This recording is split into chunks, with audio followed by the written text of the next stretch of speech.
For any driver, finding a parking spot in a busy city center can be the stuff of nightmares. Drifter World is changing that. Drifter is a technology company with a passion for bringing practical solutions to parking. At the heart of Drifter's solution is the Drifter Box, an AI-driven IoT box that automates the parking experience by reading the whole parking space and removing the need for manual controls. If you don't take your car, you need other options to get around the city that are both quick and convenient. Ferries can be the answer. Zeabuz launched the world's first autonomous, fully electric ferry in Stockholm early in 2023, giving Stockholmers the option of a fast trip from one side of the city to the other with zero emissions. Please welcome Carl Pettersson and Fredrik Durling.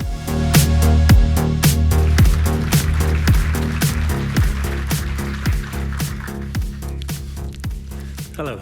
Hello. Hello, hello. Gentlemen, wonderful to have you here. Thank you. I will start actually with Carl. I probably need a card here to be absolutely right. So we are talking about world's first commercial, emission-free, autonomous passenger ferry in the heart of the city. How cool is that? And that's quite a long title, isn't it? Oh, yeah. Yeah, I like it. Yeah, it's very inspiring to be able to be the first in the world. Not only being the first self-driving ferry here in Stockholm, but also one of the first electric ones. So we're taking many steps, many different technological challenges at the same time, and we managed to pull through. So I'm very happy about the team and everything we achieved so far. Yeah. So we have just seen the Zeabuz ferry in the video, but maybe in a couple of few more words you can tell us about what you guys are doing and how we, as the citizens of Stockholm, can benefit from it. Yeah, so it's a small electric passenger ferry. It's for 24 people, where you can also bring your bikes and your strollers and that sort of thing. It runs 100% on electric drive. It can run the entire day for 16 hours straight without charging, and then we just charge it up during the nighttime. So we don't have to build any new extensive, expensive infrastructure for charging. And then, of course, we have the self-driving part, which I think is the most interesting thing, of course. So it drives entirely by itself. So in the beginning, people go on and off, and then we have one person who presses the start button. The passenger hatch goes up, the boat navigates over to the other side, and it takes account for all the different boats in the area. Docks automatically, people go on and off, and then the captain presses the green button again. Well, that's really wonderful, and I think it's really interesting to see how it's revolutionizing the public transportation. But we still have a lot of private cars, right? And that also is the industry which needs to be disrupted. So from this perspective, Fredrik, maybe you can tell us a little bit more about Drifter World and what do you have to offer? Yeah, so what we do mainly is automating the parking world and charging world over time. So what we're doing is putting up cameras with the AI engine that actually read license plates and checking in and out cars that are arriving at the parking spot. We can see if they are wrongly parked, if they right parked, and we can also take away manual controls. And our main thing is that we actually start collaborating with cities and property owners to give them full real-time control over their parking spots. It's interesting. You just described both of your solutions, but we already can hear 5G, IoT, artificial intelligence, and all of those technologies which maybe weren't possible just a couple of years ago. So how important are those technology shifts for your company's existence? Well, it's very important. As you can imagine, there's a lot of data flowing here. So as I said before, we have a captain on board right now who's there to he's able to take over manual control if needed. And he's there mainly because the regulatory requirements. But in the not too far distant future, we want this captain to sit on shore instead in a remote operation center where she can supervise several vessels at the same time. That's where we get the really disruptive business model going on, right? So you can imagine if this person is going to sit remotely and be able to supervise the ferry on a entirely different location, you need to be able to see everything that goes on inside the boat, but also all around. And that's done with all these kind of different sensors, and this data has to be transferred from the boat to this remote operation center, and then you need to be able to have data going back as well, if you need to be able to take over manual control. And in the heart of all of this is, of course, IoT and 5G. So without that, we will never be able to get where we want to go. And to get there, we are working closely now with Tele2 to meet all the requirements to get the certifications in place. Yeah, Fredrik, maybe you can also elaborate a little bit more on the cool technology you are using. Yeah. What we are doing is we are building small units and we are taking them together with a camera. So when we are putting up new sites, we have a lot of small units that coming up on sites, and we have to have them online all the time, because it's so many things that are happening in there, like the AI, they're actually counting people, cars, occupancy, everything like that. We have to be able to show that in real time to our customers. So that's why it's really important for us to have a lot of small SIM cards in our units that can actually talk to each other as well. And you both have been talking about a lot of sensors and more data. Well, heading up the commercial department, I have seen those numbers. You guys consume incredible amounts of data here. It goes without saying. So maybe, Fredrik, you can tell us a little bit more about what other data than just parking are you collecting there? Yeah. So for the beginning, we have the parking side, of course, but then we can start learning how parking spot works, finding similar actions that happens every day, how a car can actually park the wrong way or the right way. We can start leading traffic over time, show them to get to a free parking spot when we are at many different sites. Yeah, so, and also environmental data. We have sensors that measures environmental data in all sites in real time to our customers. And we can also start looking what kind of motors and how CO2 changes over time with electric cars, gas cars, and everything like that. So, and that data definitely could be valuable for our cities to then take in consideration and make them even smarter. So talking about actually your collaboration with the cities, you guys are operating from Gothenburg mostly, but expanding, you are having your autonomous boat in Stockholm. How has your experience been actually operating with the cities? We have a lot of listeners today here from Sweden, but also from outside, and they were curious to know. Yeah, well, it's been overall very positive. We're working very closely with different authorities and regulators, of course.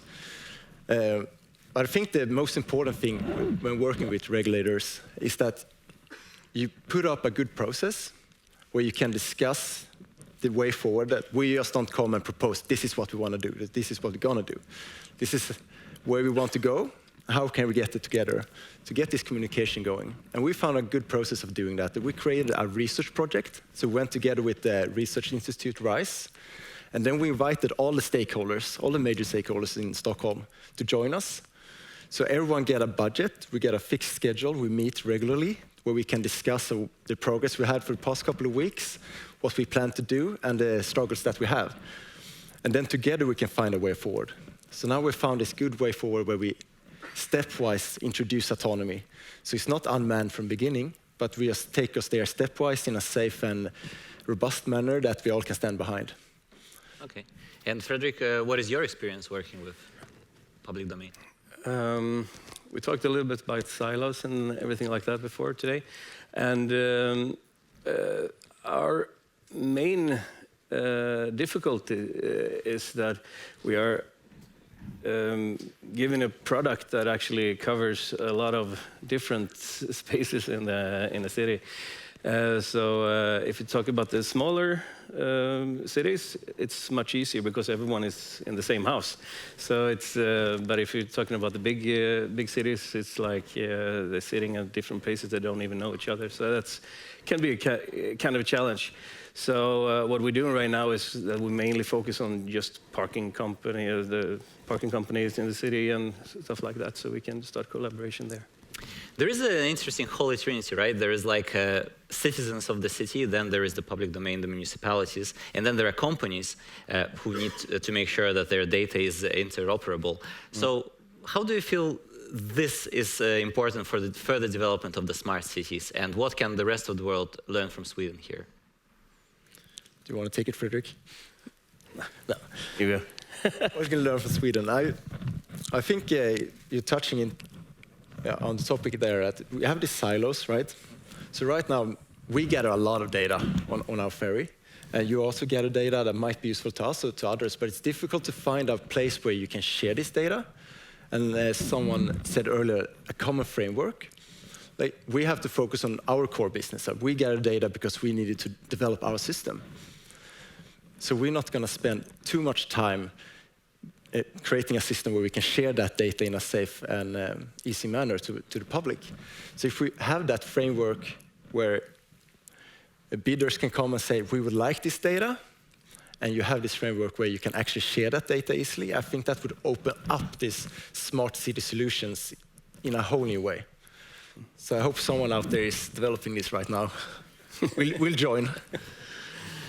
So do you have already any ideas, or what is the next city where the autonomous boat is coming? Or we're in discussions with different cities all over the world. We have got some fantastic feedback from people all over the world, and now we're just looking at different cities where they want to move fast, where they want to push their regulations together with us.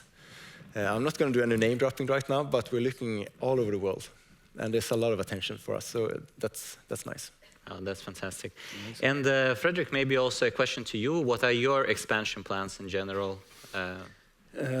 Right now, it's mostly Sweden, to be honest. But we are looking into the UK, America as well, and most of Europe. In what order? That depends a little bit. We are going to Norway first, of course, and the Scandinavian countries. We also have some difficulties because open data with license plates. It's not in every country, not even in Europe yet, but it's coming, of course. So we are talking about Norway first, I guess, and then we have a big expansion plan in the UK and Europe first. I'm sure there would be a lot of questions from the digital audience. My last question today for you would be actually about the topic of security, in fact. Because when we have the autonomous vehicles, and I went kayaking in Malaren, I would have some security doubts, or would like to personally ask a couple of things, but also in terms of the data processing. So maybe you can quickly answer, how important is the security in your solutions there? Well, it's very, very important, and it's only going to become more important later when we have this remote operation center and no longer have a person on board. So right now, how we solve it is that we have data going out from the ferry, but not going in. So you can't control the ferry from remote as of now. And then we need to work together with cybersecurity companies and different certification companies to find a solution that is good enough. But all this is just state-of-the-art stuff.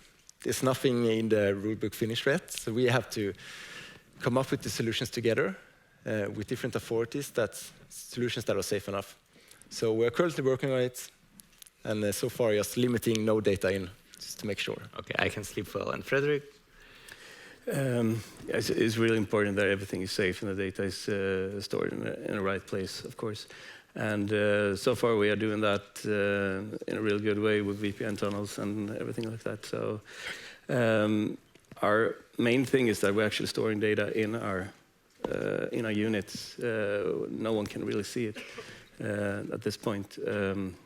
And from the GDPR perspective, it's no individuals. Everyone is taken out of the picture, all individuals. We're just counting. And the only thing we store is cars with the registration plates. Perfect. That gives me quite some peace of mind. Yeah. Listen, I will actually give a chance for our digital audience to ask the questions because I'm sure they are fascinating. Joanna, what's popping there online?